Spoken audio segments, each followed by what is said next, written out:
Well, good afternoon, everybody. It's day 5 of the Euros. Today I'm in Dortmund. Just took the train from Cologne, hour and a half, on the ice. It does like 150 miles an hour.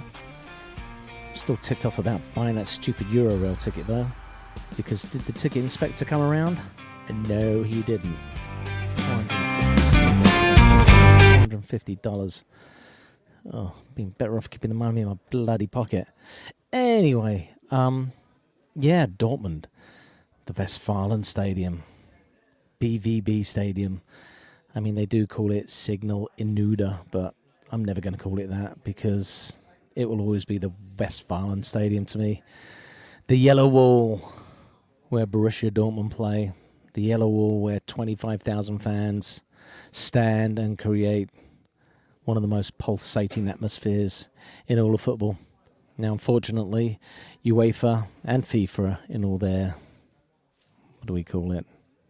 In all their, certainly not brilliance, in all their manic thoughts on safety, make it all seating now. But it's still something special. Back in 2006, yes, 18 years ago, I came to this stadium twice, and really was one of those life-changing moments. Now, it sounds really corny, but the first time I came here was for Germany-Poland, and I spoke about that on day one with Oliver Hintz and how the whole atmosphere of the World Cup really changed in that moment when Oliver Neuville scored in practically the last minute to beat Poland, and obviously Germany and Poland with their historical rivalry. Don't need to go into too much detail over that one. But yeah, it was just incredible. And I came back to the stadium a couple of weeks later and saw the best match I think I've ever seen live, which was Germany-Italy World Cup semi-final. Doesn't really get any bigger than that. And Grosso's goal in the 118th minute. If you get a chance, go to YouTube, type in Grosso goal versus Germany, Italian commentary.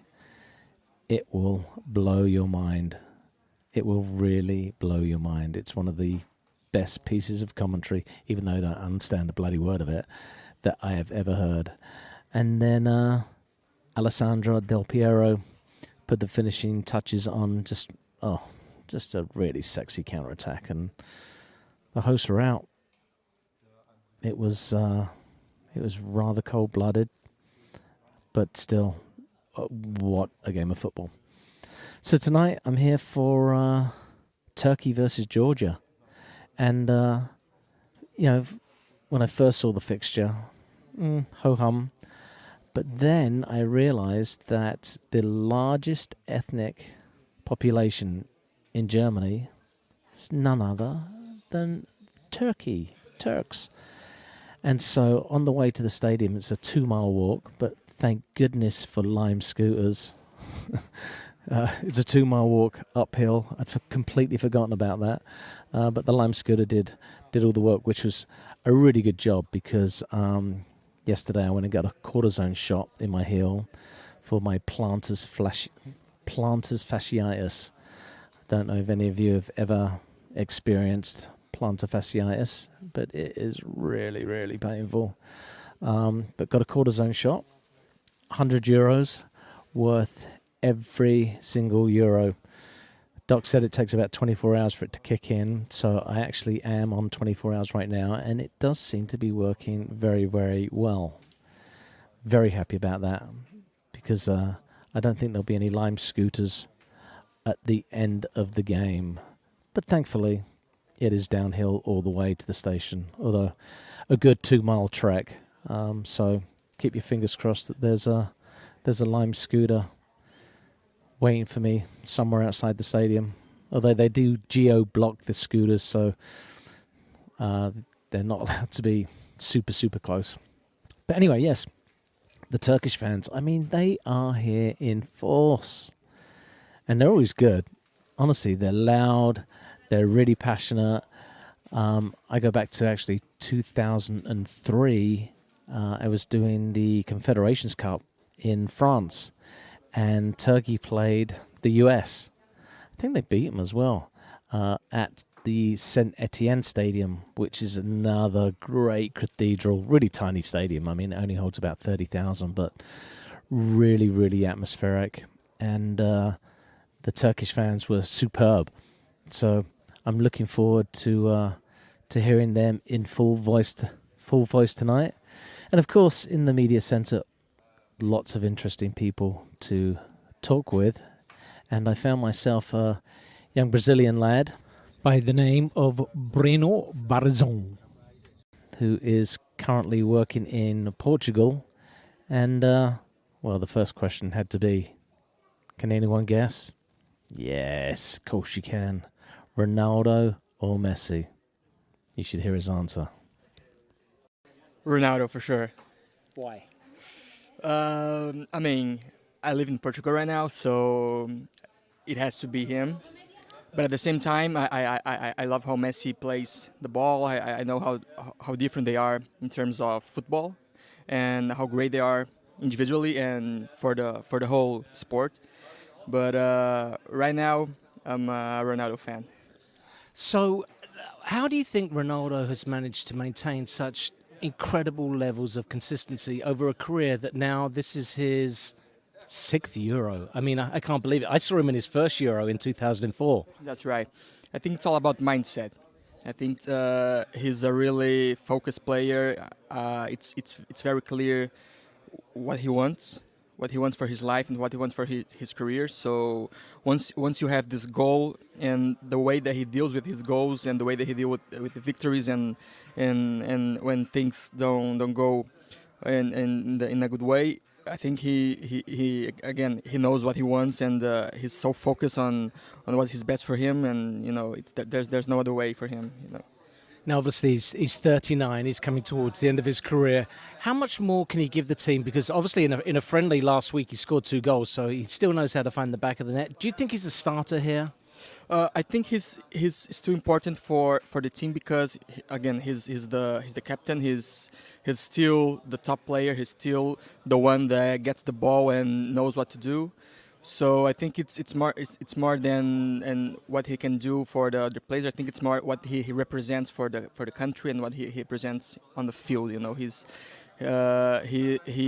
grew he kind of creates the strength of the group basically. So he's very important for not only for the nation but inside the pitch for the club for the team. He's very important. It's of course again is the star. He's still the star. Look, enough about Ronaldo. Let's talk about the real star, you. How did you get here? Nice. So I'm from Brazil, of course. My family is Portuguese, and yeah, I moved to Portugal in like 3 years ago. Started working with football again in Brazil. I work in football in a club called Atlético Paranaense. I was the videographer there, and now in Portugal I live there in Lisbon and I work for Abola. So now I had the chance to come here to Germany to follow the Portuguese national team, and it has been incredible. Like a great experience. I've never imagined, to be honest, being here and covering this championship like this. It's very big. It's very important, and I hope. I hope I can meet people like you, get together with people like journalists, and have fun and have a great experience. So, what does a day look like for you here at the championships as a videographer? So it's very confused, to be honest. Everything is so urgent, and you have no time to plan. Basically, everything happens so fast, and you have to be really you have to be real quick to capture the moment. Here as a videographer, I've been following the national team, so it has been like again. So you go to training? Yeah, so I've been following not only for the training but the press conferences as well. I've been with the team there at the hotel. So we are located in a hotel like 15 kilometers from the national team hotel in Marienfeld. And yeah, so it's been like a back and forth from hotels and cities, and we're kind of in a country area, like countryside area. So it has been like adventurous, like to be honest, experience that I've never been to. And yeah, I mean, the life of a videographer in this kind of situations are a bit, I don't know, intense, I would say. Do you get a chance to interact with the players and actually build relationship with the players? Uh, Not really. I hope so in the future, to be honest. But right now has been really difficult to be the press of a national team like Portugal, for example, because you have to compete with other big channels and big media platforms. So the players, of course, they cannot give us, exactly. So it has been a bit difficult, but I hope some player will be ready for us. You know, like for an interview, that would be awesome. That would be great. So how do you attract the players' eye? I've done the press line before, and they walk past, and you're like, Beckham, Owen, come here, and they just like blank you because if they don't know you, they don't speak to you. So how do you attract a player? Okay, so this is gonna be my first time doing that because in the mixed zone. So when we have a press conference, it's a bit different because the players is already there. We are seated and we can ask we can ask a question whenever we want. We have a right to the question. When we're in the mix zone, we need to be careful because sometimes the player they cannot stop. Someone tells him that you cannot stop for an interview. So we it might be a situation where we are waiting for like an hour or two and the player is not looking at us at all, like so he's just like going straight into the bus or whatever. So it will be an experience that I really hope that it will work because I don't want to lose time I don't want to lose time just waiting for a player and he's just don't give us anything. I'll be covering the Turkey-Portugal game later on in this tournament. But what's success going to look like for you? When you leave Germany and you go back to Portugal, what would success look like? The trophy, of course. So But personally, of course. So again, when I've been really anxious to be here, to be like a whole month or like 20 days away from my family, away from my home. But what I noticed and what I realized is that being here already it's a privilege. It's something that I'm already really happy about it. But like I said, of course, being with the players and seeing that not only me but the whole team of the newspaper and also the country of Portugal, if they're happy, if they're content with, if they're happy with the results, if they're happy with our work, of course, it will be something that I'll be really really happy with again with the result. from a Brazilian Portuguese lad, and next get a chance to speak to one of the most famous journalists in Turkey. Now, I can't really pronounce his name, so I'm not going to attempt it because he's going to say his own name for him. But this is a really fascinating interview about Turkish football. Enjoy. Okay. Uğur Meleke. I work for Hürriyet Daily. I'm a writer for Hürriyet Daily and I'm panditing for beIN Sports Turkey. Fantastic. The Turkish national team, I remember them in 2002. I was at the World Cup. Hakan Suka, wow, what a player. But since then, it's been very tough for the national team. Why have they struggled over the last couple of decades? We have two golden generations exactly. One of them is 2002 team with Hakan's, Okan Buruk, Emre Belezoğlu, İlhan Mansız. That was our golden generation, and they were third in the World Cup and they won a UEFA Cup in 2000. The same team, and our second best generation, our silver team, the semi-finalists in 2008 in Switzerland, Austria. A country like us can't be too stable, I guess, because we are not Germany, Italy, or France or Spain producing very good players every time. Time to time, we find good generations, and time to time, we can be successful in football. But I have a feeling that this is our third good generation, this team. Well, it's really interesting you say that because I look at Turkey. I've been to Istanbul for the derby game for Fenerbahce Galatasaray. Mind blowing experience. There's so much passion for the sport. It's a big country. I'm surprised that Turkey doesn't produce more players. Why do you think that is the case? The clubs produce the players, the national teams only select them. If you want clubs to produce players, you have to give more chance to Turkish players. But our biggest clubs use foreign players mostly in their starting 11s, 8 or 9 foreigner players usually plays. Maybe the first problem is that our young prospects can't find too much good chances in Fenerbahce, Galatasaray or Beşiktaş, the biggest teams. And the second main problem, maybe we find good players, but we cannot find good coaches.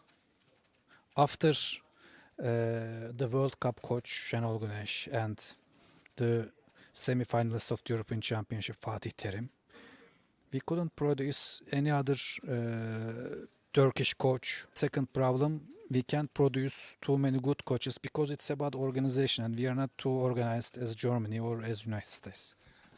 So I was saying there's a lot of money in Turkish football. You bring in a lot of international stars, but how do the fans feel about their teams not having a real Turkish soul, especially the Galatasarays, the Fenerbahces of the world? Can you please repeat the question? Yeah, so there's a lot of international players that come to Turkey, but the big teams don't have a real Turkish soul. There's not a lot of Turkish players. So how do the fans identify? In Turkey, the football fans actually don't love football. They love winning. Only they want the 3 points. They don't want anything else, mostly. So they don't need a Turkish soul. They need a club soul only. They are their nationality is Galatasaray nationality or Fenerbahce nationality, not Turkish nationality actually. So Turkey is that kind of a country. It's interesting you say that because I look outside and it's all Turkey fans. I mean, so there's obviously a huge soul there. Fenerbahce Galatasaray was the game I went to see. Fenerbahce just signed Jose Mourinho. What fan are you? Do you have a team that you support? I support a second tier team. Its name is Gençler Birliği. Not an Istanbul team. It's an Ankara team. That's where I studied high school and I played football in amateur level. The fans you saw outside mostly lives in Germany or European countries. They are expats here. Most of them are not coming from Turkey. So the soul you see outside is Turkish European soul, not the Turkish soul. About Jose Mourinho, one of the best coaches in the world. Maybe he's in top 10. Of course, he will add some quality to Fenerbahce, to Turkish football, to Turkish league, exactly. And he was very sympathetic in his first days. He knows about the league, he knows about the team, he knows about the players. He made a good start in Turkey. Of course, if we have stars like Didier Drogba or Wesley Sneijder or Jose Mourinho, Turkish league will improve. The other countries' fans will always take a glance at Turkish league, take a look at Turkish league. 10 minutes ago, Abola journalists come to me and ask about Jose Mourinho. If Jose Mourinho wasn't in Turkey, they wouldn't recognize me or they wouldn't ask any questions, or maybe you would not. So, of course, Mourinho will add quality to our league. The Istanbul derby. Just want to quickly touch on it. Fenerbahce Galatasaray. I went to the Fenerbahce to the east, and one of the things that struck me, it was quite amazing, really, because I'd gone to Argentina a couple of months before to see Boca River, and what I noticed in that particular derby was how much Boca fans love Boca. what struck me most about Fenerbahce Galatasaray was how deeply hated the Fenerbahce fans with the Galatasaray fans. The whistling, I've never heard noise like that. Can you describe that what that derby's like? In kind of a derby, Celtic and Rangers, there is a distinction about religion. In a derby like Liverpool and Manchester United, there is a distinction about classification, about class of living. In a derby like Fenerbahçe and Galatasaray, actually there is no difference. They are brothers and sisters. One's mother supports Fenerbahçe and father supports Galatasaray. He supports Galatasaray because his uncle got him Galatasaray jersey when he was 7 and otherwise. And I can really understand, while there is no distinction between Fenerbahçe and Galatasaray, how they can hate each other that deeply. I really understand. I ask that question to myself too. But Turkey is kind of a country can have a distinction easily. In 80s we have political problems, and there were left side of politics and right side of politics, and there were really serious problems in the country. We can easily divide in two pieces, and nowadays it's football. It's football divides us. I cannot really understand it. I ask the same question to myself too. And my sister supports Fenerbahçe, my brother supports Galatasaray. Even in my family, there is this case. So, do the two clubs do they have a political leaning then? No. Nowadays, there is no political difference between Turkish clubs. Maybe the difference between Fenerbahçe, Galatasaray, and Beşiktaş only reflects the childhood choices. Nothing besides that. Only childhood choices. Last question, and it's going to be a tricky one. Obviously, Turkish football's been in the news quite a lot recently, but not for the right reasons. For crazy presidents coming on the field, creating all kinds of havoc. What do you think was causing that, and can the Turkish Football Federation move on from that and create an environment where everybody's peacefully coexisting? There is the worst Turkish Federation ever working now, and there is an election on July 2024. I hope it will change and there will be a better federation president. I think one of the main problems is that the clubs, the fans, the players don't trust the federation these 2 or 3 years. But of course, you don't have the right to come into the pitch and punch the referee in any circumstances. That's a shame for all of us. That referee is here in Germany. Halilumut Meler, he's in Germany. He officiated Slovakia-Belgium game yesterday. He's our number 1 referee. Got that punch from Ankaragücü president, a club president, which is also a politician, AKP politician.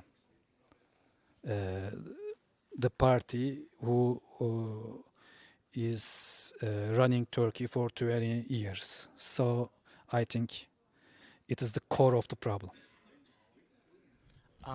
This will be the last question. I have a friend, Adam Öztürk, Turkish descent. His parents were Turkish. He lives in LA. His daughter, Gemma Öztürk, is part of the under-17 women's team. Very exciting for them. Very quickly, talk about women's soccer in Turkey and where you think it can go. Women's soccer is improving very, very quickly in Turkey. Before 10 years, we were playing international games and having scores like 0-8, 0-10, 0-15. But nowadays, They're all successful in all ages groups. And I have a friend who coaches Turkey under 17 team. Her name is Ceylan Nazlı Demirbağ. She's the coach of Turkish women under 17 team. She was an ex-footballer too. I talked to her, and our women football is improving very, very quickly. I know United States is the best in the world, and I've been in there, and I've seen all little children, mostly the girls playing soccer everywhere. They are very good on that case, but Turkey is improving very quickly. We are going 10 years in every year, I guess. It really is such a treat hearing about football from a completely different perspective. So that led us to the game. Turkey versus Georgia. And I gotta say, it was absolutely fantastic. The atmosphere in this stadium was completely off the hook. It was the game of the tournament so far. We saw the goal of the tournament so far, and we definitely had the atmosphere of the tournament so far. Just simply spine-tingling. I'm going to give you some sounds. First of all, it'll be some lineups. Then I'll give you the anthems, and then one of the goals. Mind-blowing stuff.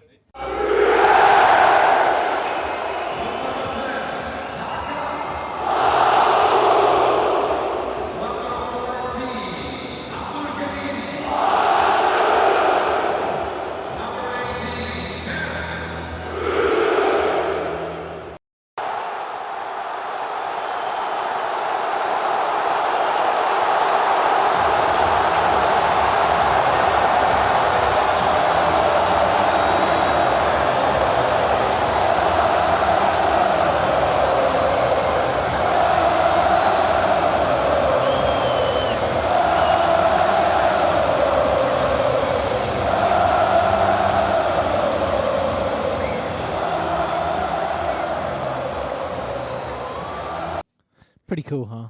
And then there's sometimes you get really lucky, like incredibly lucky, with Georgia throwing the kitchen sink and pushing everybody forward. They sent their goalkeeper forward for the last kick of the game, and there was only a breakaway, wasn't there?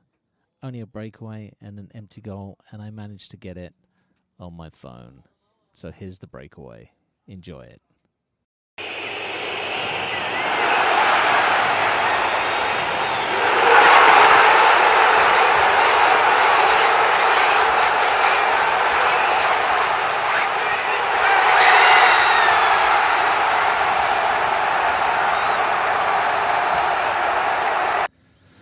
So, 3-1 to Turkey, and the Westfalen Stadium delivers again. Honestly, I've been there 3 times now, and I've not seen a bad game, and every single one of them has been atmospheric, off the charts. I can honestly say, hand on heart, the Westfalen Stadium is my favourite stadium in the world. And so that's day 5 in the books. Tomorrow, hopefully, keep your fingers crossed, back in Cologne for Scotland against Switzerland. Currently, Cologne looks a lot like Glasgow. There are literally, I guess the latest count is 100,000 Scots are in Cologne. They are drinking the place dry, and they'll play Switzerland at the Cologne Stadium tomorrow. Desperately hoping to get a ticket for that one. If not, I'll be in the FanFest. So, hope you're enjoying this trip in Germany and the Euros. I'll be back tomorrow for day 6. Bye for now.